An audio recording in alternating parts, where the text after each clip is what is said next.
এক প্রাইমারি স্কুলের অঙ্ক শিক্ষক ক্লাসে এসে বোর্ডে ৬ ঘরের নামতা লিখছিল। তিনি সমস্ত নামতাটা শেষ করে বাচ্চাদের নামতা পড়াতে শুরু করলেন। কিছুক্ষণ যাওয়ার পর ছাত্ররা লক্ষ্য করে যে স্যার বোর্ডে ৬-১০-৬০-এর জায়গায় ভুল করে ৬১ লিখে ফেলেছেন।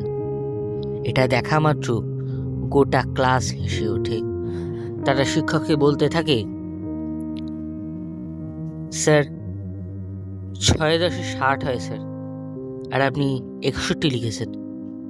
একজন শিক্ষক হয়ে আপনি এই ভুলটা করলেন, আপনি আমাদের কি শিক্ষা দেবেন স্যার?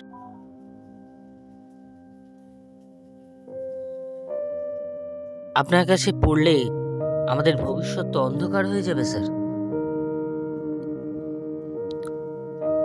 স্যার টেবিলে চক আর ডাস্টারটা নামিয়ে রেখে একটু মৃদু হেসে বললেন,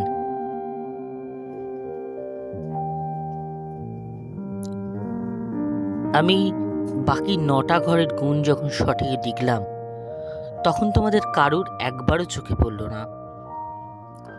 আর যেই মাত্র আমি একটা ভুল গুণ করলাম সেটাই তোমাদের চোখে পড়ল। তোমরা আমাকে বিদ্রূপ করা, অপমান করা শুরু করলে।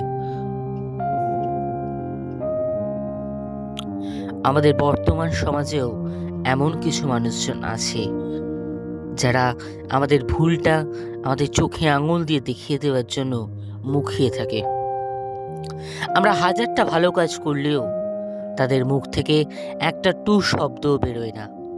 কিন্তু আমরা যখনই ভুলবশত একটা খারাপ কাজ করি বা ভুল সিদ্ধান্ত নিই, তৎক্ষণাৎ তারা আমাদের নিচু দেখাতে শুরু করে লোকের কাছে। আমাদের নানাভাবে অপমান করতে থাকে। তাই একটা ভুলকে বড় করে দেখবার আগে তার সব ঠিক কাজগুলো মনে রাখা উচিত।